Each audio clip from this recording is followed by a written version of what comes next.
ದಶಕಗಳ ಹಿಂದೆ ನಿರ್ಮಾಣವಾದ ಒಂದು ಸಂಪೂರ್ಣ ಜಲಾಶಯವೇ ಮತ್ತೊಂದು ಬೃಹತ್ ಜಲಾಶಯದ ಅಪಾರ ಹಿನ್ನೀರಿನಲ್ಲಿ ಮುಳುಗಿ ಹೋದ ಕತೆ ಇದು. ವರ್ಷದ 8 ರಿಂದ 9 ತಿಂಗಳುಗಳು ಯಾರ ಕಣ್ಣಿಗೂ ಕಾಣದ ಹಿನ್ನೀರಿನಲ್ಲಿ ಅಂತರ್ಧಾನವಾಗಿ ಹೋಗುವ ಈ ಅಣೆಕಟ್ಟು ಬೇಸಿಗೆಯಲ್ಲಿ ಬಿಸಿಲಿನ ಬೇಗೆ ಹೆಚ್ಚಾಗಿ ನೀರು ಬತ್ತಿ ಹೋದ ಮೇಲಷ್ಟೇ ಈ ಅಣೆಕಟ್ಟಿನ ಅಸ್ತಿತ್ವ ಹೊರಗಿನ ಪ್ರಪಂಚಕ್ಕೆ ಗೋಚರವಾಗುವುದು.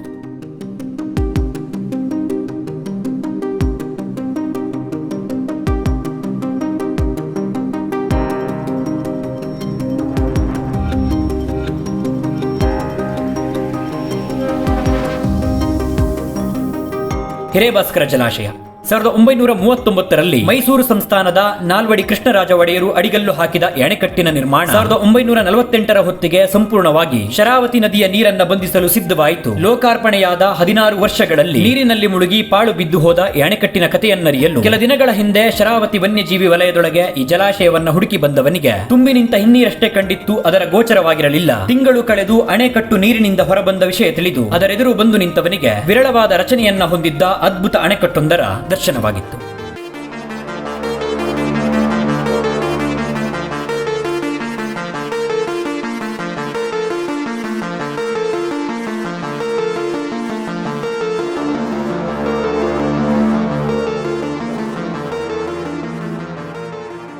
ಡ್ಯಾಮ್ಗೆ ನಾನು ಇದೇ ಮೊದಲೇ ಎಲ್ಲ ಬರ್ತಿರೋದು. ಅಂದ್ರೆ ಇದಕ್ಕಿಂತ ಮೊದಲು ಕೂಡ ಈ ಡ್ಯಾಮ್ ಇರೋ ಒಂದು ಸುದ್ದಿಯನ್ನು ಕೇಳಿದ್ದೆ.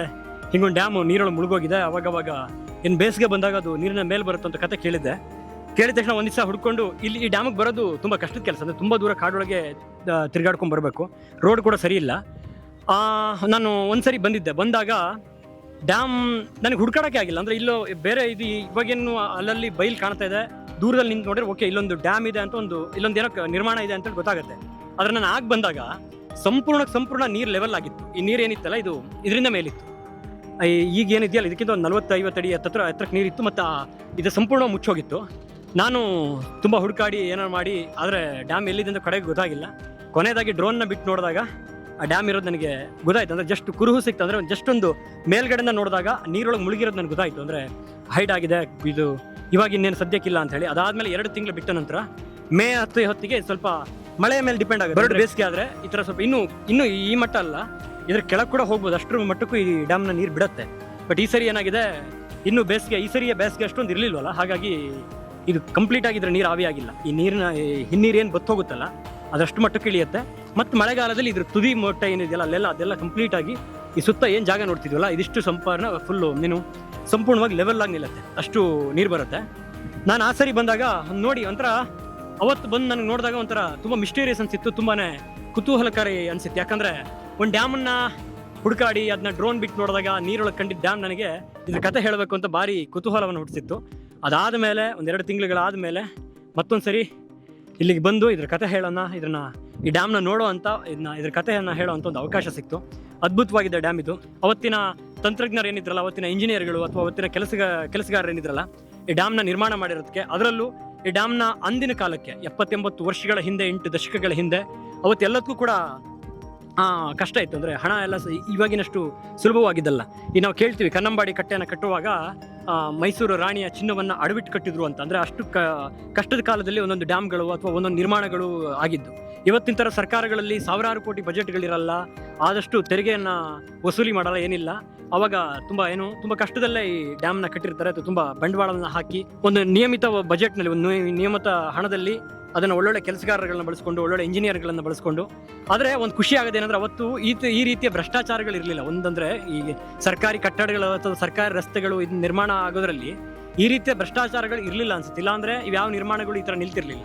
ಅವತ್ತು ಬಂದ ಹಣನೆಲ್ಲ ಪೋಲ್ ಮಾಡಿ ಮನ್ಸಿಗೆ ಬಂದಂಗೆ ಇದನ್ನ ಒಟ್ಟಾರೆ ಮಾಡಿದ್ರೆ ಇವತ್ತಿಗಿದು ಡೆಮಾಲಿಷ್ ಆಗಿ ಹೋಗಿರ್ತಿತ್ತು. ಹತ್ತತ್ರ ಒಂದು 50 ವರ್ಷದಿಂದ ಇದು ನೀರಲ್ಲಿ ಮುಳುಗ್ತದೆ ಹೇಳ್ತದೆ. ಇಷ್ಟು ವರ್ಷದಿಂದ ಮುಳುಗಿದ್ದಾಗ ಇಷ್ಟು ಗಟ್ಟಿಯಾಗಿ ನಿಂತಿದೆ ಅಂದರೆ ಅದರ ನಿರ್ಮಾಣ ಮಾಡಿದವರಿಗೆ, ಅದರ ಯೋಜನೆ ಹಾಕಿದವರಿಗೆ, ಅಥವಾ ಇದನ್ನ ಕೆಲಸ ಮಾಡಿದವರಿಗೆ, ಅಥವಾ ಇದಕ್ಕೆ ಅಡಿಗಲ್ಲು ಹಾಕಿದ ನಾಲ್ವಡಿ ಕೃಷ್ಣರಾಜ ಒಡೆಯರಿಗೆ ಕೂಡ ನಾವು ಒಂದು ಅದನ್ನ ಗೌರವವನ್ನು ಸಲ್ಲಿಸಬೇಕು, ಅಥವಾ ಅವ್ರಿಗೊಂದು ಅಭಿನಂದನೆ ಹೇಳಬೇಕು. ಯಾಕಂದರೆ ಅದ್ರ ಕೆಲಸ ಮಾಡಿದವರು ಅಥವಾ ಅದನ್ನ ನಿರ್ಮಾಣಕ್ಕೆ ನಾಂದಿ ಆದವರು ಯಾರು ಇವತ್ತು ನಮ್ಮ ಜೊತೆಗಿಲ್ಲ. ಆದರೆ ಅವರ ಕೆಲಸ ಇವತ್ತಿಗೂ. ಜೋಗದಲ್ಲಿರುವ ಮಹಾತ್ಮ ಗಾಂಧಿ ಜಲವಿದ್ಯುದ್ದಾಗಾರಕ್ಕೆ ನೀರನ್ನ ಹರಿಸಿ ವಿದ್ಯುತ್ತನ್ನ ಉತ್ಪಾದಿಸಲು ನಿರ್ಮಿಸಿದ ಈ ಜಲಾಶಯ ಕಳೆದ 5-6 ದಶಕಗಳಿಂದ ನೀರಿನಲ್ಲೇ ಮುಳುಗಿ ಹೋಗಿದ್ದರೂ ಕೂಡ ನಾಶವಾಗಿರಲಿಲ್ಲ. ಅಂದಿಗೆ ಅದೆಷ್ಟೋ ಮಹತ್ವಾಕಾಂಕ್ಷೆಗಳನ್ನಿಟ್ಟು ಕಟ್ಟಿದ ಈ ಅಣೆಕಟ್ಟು ಮೊದಲಿಗೆ ಯಾವುದೋ ಐತಿಹಾಸಿಕ ಕಟ್ಟಡದಂತೆ ಗೋಚರವಾಗಿತ್ತು. ಕಾರಣ ಇದರ ರಚನೆ ತಕ್ಷಣಕ್ಕೆ ಒಂದು ಜಲಾಶಯದಂತನಿಸಲಿಲ್ಲ. ಹೀಗೆ ನೀರ ನಡುವೆ ನಿಂತಿದ್ದ ಈ ಜಲಾಶಯವನ್ನ ಸಮೀಪಿಸಿ ಇದರ ಇನ್ನಷ್ಟು ಕತೆ ವಿಶೇಷತೆಗಳನ್ನ ತಿಳಿಯುತ್ತಾ ಹೋದಂತೆ ನಾಲ್ವಡಿ ಕೃಷ್ಣರಾಜ ಒಡೆಯರ ದೂರದೃಷ್ಟಿಯಿಂದ ಕೃಷ್ಣರಾವ್ ಎಂಬ ಸಿವಿಲ್ ಎಂಜಿನಿಯರ್ ನಾಯಕತ್ವದಲ್ಲಿ ಕಲ್ಲುಗಳನ್ನ ಬಳಸಿ 120 ಟಿಎಂಸಿಯಷ್ಟು ನೀರನ್ನ ಶೇಖರಿಸುವ ಈ ಜಲಾಶಯವನ್ನ ನಿರ್ಮಿಸಲಾಯಿತು. ಮಳೆಗಾಲದಲ್ಲಿ ಹೆಚ್ಚಾದ ಪ್ರವಾಹದ ನೀರನ್ನ ಸ್ವಯಂಚಾಲಿತವಾಗಿ ಹೊರಹಾಕಲು 11 ಸೈಫನ್ ಗೇಟುಗಳನ್ನು ರಚಿಸಲಾಗಿತ್ತು. ತಲಾ ಒಂದೊಂದು ಗೇಟುಗಳಿಗೂ 12,000 ಕ್ಯೂಸೆಕ್ ನಷ್ಟು ನೀರನ್ನ ಹೊರಹಾಕುವ ಸಾಮರ್ಥ್ಯವಿತ್ತು. ಅದಲ್ಲದೆ ವಿದ್ಯುತ್ ಉತ್ಪಾದನೆಗೆ ಅವಶ್ಯಕತೆ ಇದ್ದಾಗ ನೀರನ್ನ ಹರಿಸಲು 6 ಮಾನವ ಚಾಲಿತ ಗೇಟುಗಳನ್ನು ಅಳವಡಿಸಲಾಗಿತ್ತು. ಅವುಗಳಿಂದ ಹರಿದ ನೀರಿನಿಂದ 120 ಮೆಗಾವ್ಯಾಟ್ ನಷ್ಟು ವಿದ್ಯುತ್ ಅನ್ನು ಉತ್ಪಾದಿಸಲಾಗುತ್ತಿತ್ತು ಎಂಬ ಈ ಐತಿಹಾಸಿಕ ಜಲಾಶಯದ ಇದರ ನಿರ್ಮಾಣದ ಹಿಂದಿನ ಹಲವು ಕುತೂಹಲಕಾರಿ ವಿಷಯಗಳು ತಿಳಿದಿತ್ತು.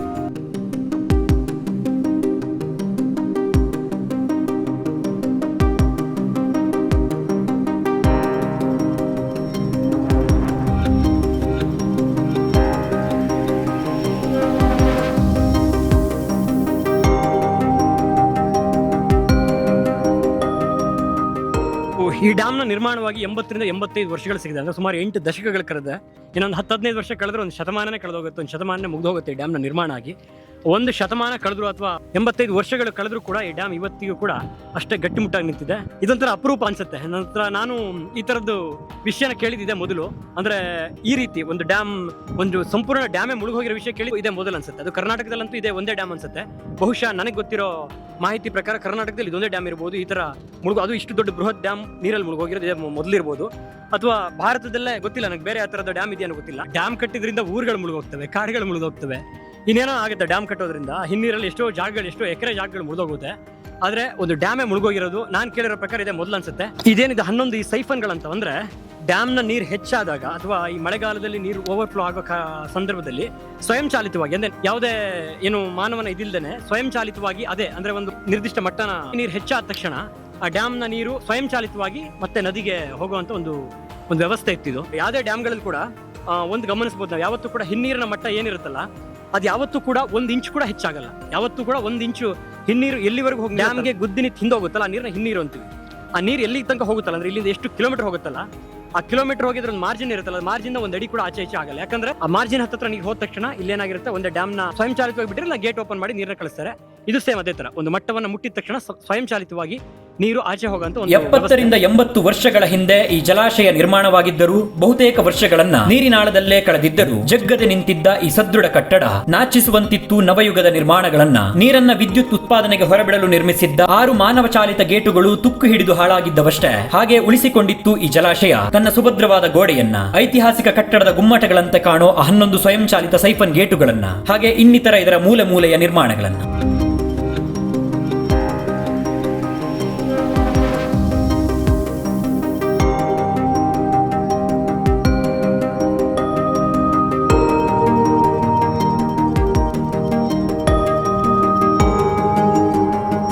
ಗೇಟ್ಗಳು ಏನಕ್ಕಂದ್ರೆ ವಿದ್ಯುತ್ ಉತ್ಪಾದನೆಗೆ ಎಷ್ಟು ಬೇಕು ನೀರು ಅಷ್ಟು ಹಂತ ಹಂತವಾಗಿ ನೀರನ್ನ ಬಿಡೋಕ್ಕೋಸ್ಕರ ಈ 6 ಗೇಟ್ಗಳನ್ನ, ಇದು ಅಂದ್ರೆ ಮಾನವನ ಏನು ಕಂಟ್ರೋಲ್ ಇರುವಂತ ಗೇಟ್ಗಳು, ಮನುಷ್ಯ ಕಂಟ್ರೋಲ್ ಮಾಡ್ಬೇಕಂತ ಅಥವಾ ಮನುಷ್ಯ ನಿಯಂತ್ರಣ ಮಾಡುವಂತ ಒಂದು ಗೇಟ್ಗಳು.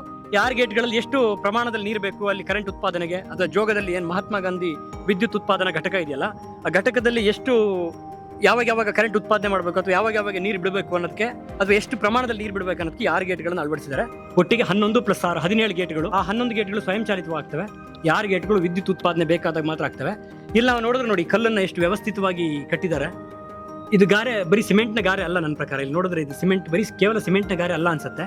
ಅಥವಾ ಅವಾಗಿಂದು ಮಿಶ್ರಣ ಇತ್ತಲ್ಲ, ಈ ಸುಣ್ಣ, ಬೆಲ್ಲ ಈ ರೀತಿ ಎಲ್ಲ ಬಳಸಿ ಕಟ್ಟೋದುಂಟಲ್ಲ. ಯಾಕಂದ್ರೆ ಡ್ಯಾಮ್ನ ಕಟ್ಟಬೇಕಾದ್ರೆ ಅಷ್ಟೇ. ಆಮೇಲೆ ಪ್ರತಿಯೊಂದು ಕಲ್ಲುಗಳನ್ನು ಕೂಡ ಎಷ್ಟು ವ್ಯವಸ್ಥಿತವಾಗಿ, ಎಷ್ಟು ನೀಟಾಗಿಟ್ಟು ಎಷ್ಟೊಂದು ಕಲ್ಲುಗಳನ್ನು ಬಳಸಿರ್ಬೋದು. ಆಮೇಲೆ ಇನ್ನೊಂದು ಇಲ್ಲಿ ಚಾಲೆಂಜಿಂಗ್ ಆಗಿದ್ದೇನೆಂದ್ರೆ, ಇಲ್ಲಿ ಡ್ಯಾಮ್ ನಿರ್ಮಾಣ ಮಾಡ್ಬೇಕಾದ್ರೆ ಇದೇನು ಡ್ಯಾಮ್ ತುಂಬಾ ಆರಾಮಾಗಿ ವೆಹಿಕಲ್ಗಳು, ವಾಹನಗಳು ಓಡಾಡಿ ಅದಕ್ಕೆ ಬೇಕಾಗಿರೋ ಸರಕುಗಳನ್ನು ತಂದು ಹಾಕಿ, ಅಥವಾ ನಿರ್ಮಾಣಕ್ಕೆ ಬೇಕಾಗಿರೋ ಇಟ್ಟಿಗೆಗಳು ಅಥವಾ ಕಲ್ಲುಗಳು, ಸಿಮೆಂಟ್ ಇದೆಲ್ಲ ಈಸಿಯಾಗಿ, ಕಬ್ಬಣ ಇದೆಲ್ಲ ತಂದು ಹಾಕಿ ಈಸಿಯಾಗಿ ತಂದು ಹಾಕಿ ಮಾಡುವಂತ ಜಾಗದಲ್ಲಿ ಇದ್ದಂತ ಡ್ಯಾಮ್ ಅಲ್ಲ ಇದು. ತುಂಬಾ ಸವಾಲುಗಳನ್ನ ಎದುರಿಸಿನೇ ಈ ಡ್ಯಾಮ್ ನ ನಿರ್ಮಾಣ ಮಾಡಿದರೆ. ಅದ್ಭುತವಾಗಿದೆ ಡ್ಯಾಮ್ ಅಂತೂ. ಈ ಸಂಜೆ ಹೊತ್ತಿಗೆ ಡ್ಯಾಮ್ ನ ವಾತಾವರಣ ಕೂಡ ಅದ್ಭುತವಾಗಿದೆ. ಸುತ್ತಲೂ ಎಲ್ಲಿ ನೋಡಿದ್ರು ಅಲ್ಲಲ್ಲ ಒಂದೊಂದು ದ್ವೀಪಗಳ ತರ ಕಾಣಿಸುತ್ತೆ. ಹಿನ್ನೀರಲ್ಲಿ ಅದೆಷ್ಟು ದ್ವೀಪಗಳು ನಿರ್ಮಾಣ ಆಗಿದಾವೆ ಅಂದ್ರೆ 1-2 ದ್ವೀಪಗಳಲ್ಲ, ಎತ್ತೆತ್ತರದ ಪ್ರದೇಶಗಳು ಯಾವ್ಯಾವ ಇದೆಯವಲ್ಲ ಅವೆಲ್ಲ ದ್ವೀಪಗಳಾಗಿದೆ.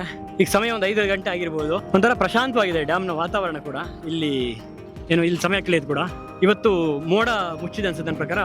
ಸನ್ಸೆಟ್ ಕಾಣಿಸ್ತಾ ಇಲ್ಲ, ಸೂರ್ಯಾಸ್ತಮ ಕಾಣಿಸ್ತಾ ಇಲ್ಲ. ಸೂರ್ಯಾಸ್ತಮ ಕಾಣಿಸ್ತಾ ಇದ್ರೆ ಈ ಡ್ಯಾಮ್ ಅಥವಾ ಈ ಡ್ಯಾಮ್ ನ ದೃಶ್ಯ ಇನ್ನೊಂದಷ್ಟು ಅದ್ಭುತವಾಗಿ ಕಾಣಿಸ್ತಿತ್ತು ಅನ್ಸುತ್ತೆ. ಇವೆಲ್ಲವನ್ನ ಕಾಣುತ್ತಾ ತಿಳಿ ನೀರ ನಡುವಲ್ಲಿ ನಿಂತಿದ್ದ ಈ ಮರೆಯಾದ ಜಲಾಶಯದ ಮೇಲೊಂದಷ್ಟು ಹೊತ್ತು ಕಳೆದು ಈ ಅದ್ಭುತ ನಿರ್ಮಾಣ ಮುಳುಗಿದ್ದಕ್ಕೆ ಕಾರಣವನ್ನ ಹುಡುಕುತ್ತಾ ಹೋದವನಿಗೆ 1948ರಲ್ಲಿ ಲೋಕಾರ್ಪಣೆಯಾದ ಈ ಜಲಾಶಯದ ಬಳಕೆಗೆ 16 ವರ್ಷಗಳು ಕಳೆಯುವ ಹೊತ್ತಿಗೆ 1956ರಲ್ಲಿ ಮೈಸೂರು ರಾಜ್ಯ ವಿಶಾಲ ಕರ್ನಾಟಕವಾಗಿ ವಿಸ್ತರಣೆಗೊಂಡ ಸಮಯದಲ್ಲಿ ವಿದ್ಯುತ್ ಕೊರತೆ ತೀವ್ರವಾಗಿ ಸರ್ಕಾರ ಶರಾವತಿ ನದಿಯ ಪೂರ್ಣ ಸಾಮರ್ಥ್ಯವನ್ನ ಬಳಸಿಕೊಂಡು ವಿದ್ಯುತ್ ಉತ್ಪಾದಿಸುವ ಚಿಂತನೆ ನಡೆಸಿ 1964ರಲ್ಲಿ ಶರಾವತಿಗೆ ಅಡ್ಡಲಾಗಿ ದೊಡ್ಡದಾಗಿ ಲಿಂಗನಮಕ್ಕಿ ಜಲಾಶಯವನ್ನ ನಿರ್ಮಿಸಲಾಯಿತು. ಸಮುದ್ರ ಮಟ್ಟದಿಂದ 1819 ಅಡಿ ಎತ್ತರದಲ್ಲಿ ನಿರ್ಮಾಣವಾದ ಆ ಬೃಹತ್ ಅಣೆಕಟ್ಟಿನ ಹಿನ್ನೀರಿನಲ್ಲಿ ಹೆಕ್ಟೇರ್ಗಳಷ್ಟು ಅರಣ್ಯ ಪ್ರದೇಶಗಳು, ಸಾವಿರಾರು ರೈತಾಪಿ ಕುಟುಂಬಗಳ ಮನೆ ಕೃಷಿ ಭೂಮಿಗಳ ಜೊತೆಗೆ ಸಮುದ್ರ ಮಟ್ಟದಿಂದ 1778 ಅಡಿ ಎತ್ತರದಲ್ಲಿದ್ದ ಈ ಹಿರೇಭಾಸ್ಕರ ಜಲಾಶಯ ಕೂಡ ಜಲಾಂತರವಾಯಿತು ಎಂಬ ಗತಿಸಿದ ಕಥೆಗಳು ತಿಳಿದು ಬರುತ್ತೆ. ಆಧುನಿಕ ಯುಗದಲ್ಲಿ ತಂತ್ರಜ್ಞಾನವನ್ನ ಬಳಸಿಕೊಂಡು ಕಟ್ಟಿದ ಕಟ್ಟಡಗಳೇ ಕೆಲ ವರ್ಷಗಳಲ್ಲಿ ಶಿಥಿಲಗೊಳ್ಳುವಾಗ ದಶಕಗಳುರುಳಿದರೂ ನೀರಿನಲ್ಲೇ ಮುಳುಗಿದ್ದರು ನಶಿಸದೆ ನಿಂತಿದ್ದ ಈ ಜಲಾಶಯ, ಇದನ್ನ ಕಟ್ಟುವ ಕೆಲಸದಲ್ಲಿ ದುಡಿದ ನೂರಾರು ಕಾರ್ಮಿಕರು, ವಿನ್ಯಾಸಕಾರರು, ತಂತ್ರಜ್ಞರ ಕಾಯಕ ಶ್ರೇಷ್ಠವೆಂದೆನಿಸುತ್ತೆ.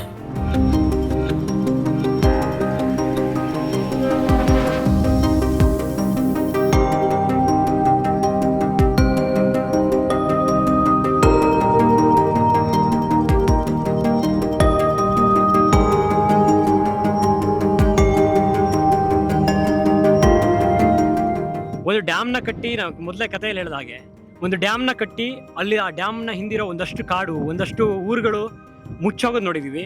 ಆದ್ರೆ ಇಲ್ಲಿ ಏನ್ ಕತೆ ಅಂದ್ರೆ, ಒಂದು ಡ್ಯಾಮ್ನ ಕಟ್ಟಿದ ನಂತರ ಇನ್ನೊಂದು ಡ್ಯಾಮು ಸಂಪೂರ್ಣವಾಗಿ ಜಲಾವೃತ ಆಗಿದೆ. ಅಂದ್ರೆ ಅದರ ಹಿನ್ನೀರಲ್ಲಿ ಈ ಡ್ಯಾಮ್ ಸಂಪೂರ್ಣವಾಗಿ ಜಲಾವೃತ ಆಗಿದೆ. ಲಿಂಗನಮಕ್ಕಿ ಡ್ಯಾಮ್ ಏನು ಇದಕ್ಕಿಂತ ಎತ್ತರದ ಪ್ರದೇಶದಲ್ಲಿ ನಿರ್ಮಾಣವಾಯ್ತಲ್ಲ, ಆ ನೀರು ಇದು ಈ ಸಂಪೂರ್ಣ ಡ್ಯಾಮ್ ಅನ್ನ ಮುಚ್ಕೊಂಡಿದೆ. ಆದ್ರೆ ಈ ಡ್ಯಾಮ್ ಇತಿಹಾಸ ಬೇರೆ, ಅದ್ರ ಕತೆ ಬೇರೆ, ಅದೆಲ್ಲವೂ ಬೇರೆ. ಆದ್ರೆ ನನಗೆ ಕಾಡಿದ್ದಂದ್ರೆ, ಈ ಡ್ಯಾಮ್ ಬಳಕೆಯಲ್ಲಿಲ್ಲದೆ ದಶಕಗಳೇ ಕಳೆದು ಹೋಗಿದ್ರು ಕೂಡ ಇವತ್ತಿಗೂ ಈ ಡ್ಯಾಮ್ನ ಆ ಏನ್ ರಚನೆ ಮಾಡಿದ್ರಲ್ಲ, ಪ್ರತಿ ವರ್ಷ ನೀರಲ್ಲಿ ಮುಳುಗತ್ತೆ, ಮತ್ತೆ ಬೇಸಿಗೆಯಲ್ಲಿ ಮೇಲೇಳುತ್ತೆ, ಮತ್ತೆ ನೀರಲ್ಲಿ ಮುಳುಗತ್ತೆ, ಮೇಲೇಳುತ್ತೆ. ಸುಮಾರು ಒಂದು 6-8 ತಿಂಗಳ ಕಾಲ, 8-10 ತಿಂಗಳ ಕಾಲ ಈ ಡ್ಯಾಮ್ ಸಂಪೂರ್ಣವಾಗಿ ನೀರಿನ ಒಳಗೆ ಇರುತ್ತೆ. ಎಲ್ಲ ಒಂದು 3-4 ತಿಂಗಳಷ್ಟೇ ಈ ತರ ಮೇಲಿರುತ್ತೆ. ಆದ್ರೂ ಅಷ್ಟು ತಿಂಗಳ ಕಾಲ ಇದು ನೀರಿನೊಳಗೆ ಮುಳುಗಿದ್ರು ಕೂಡ ಇವತ್ತಿಗೂ ಸದೃಢವಾಗಿದೆ ಡ್ಯಾಮ್. ಎಲ್ಲೋ ಅಲ್ಲಲ್ಲೊಂದಷ್ಟು ಏನು ಡ್ಯಾಮೇಜ್ಗಳಾಗಿದೆ ಬಿಟ್ರೆ, ಅವತ್ತಿಗೆ ತಂತ್ರಜ್ಞಾನ ಇಲ್ಲದೆ ಇರೋ ಕಾಲದಲ್ಲೂ ಕೂಡ ಎಷ್ಟು ಸದೃಢವಾಗಿ ನಿರ್ಮಾಣ ಮಾಡ್ತಿದ್ರು ಅಂತ. ಅಂದ್ರೆ ಅವತ್ತಿಗೆ ಹೆಚ್ಚಾಗಿ ಕಲ್ಲುಗಳನ್ನು ಬಳಸ್ತಿದ್ರು. ಇಲ್ಲಿ ನೋಡ್ಬೋದು ನಾವು ಬಹುತೇಕ ಇಲ್ಲಿ ಬರೀ ಏನು ಕಲ್ಲುಗಳನ್ನ ಅಥವಾ ಜಲ್ಲಿ ಬದಲು ಬೇರೆ ಬೇರೆ ಮರಳಿಗೆ ಮಿಶ್ರಿತವಾದ ಕಲ್ಲುಗಳನ್ನ, ಇಟ್ಟಿಗೆ, ಈ ಥರದೆಲ್ಲ ಬಳಸಿ ಮಾಡಿದ್ರು. ಆದ್ರೆ ಇವತ್ತಿಗೆ ನೀವು ತುಂಬಾ ಡ್ಯಾಮ್ಗಳಂತಲ್ಲ, ಇವತ್ತಿಗೆ ಬೇರೆ ಬೇರೆ ಬೇರೆ ನಿರ್ಮಾಣಗಳನ್ನು ನೋಡ್ಬೋದು. ತುಂಬಾ ಬೇಗ ನಮಗೆ ಅಲ್ಲಿ ಸೋರಿಕೆ ಆಗ್ತಿದೆ, ಇಲ್ಲ ಬಿದ್ದು ಹೋಗಿದೆ ಸೇತುವೆಗಳು, ಈ ಥರದ್ದೆಲ್ಲ ತುಂಬಾ ಏನು ಕಂಪ್ಲೇಂಟ್ಸ್ಗಳು ಬರುತ್ತೆ.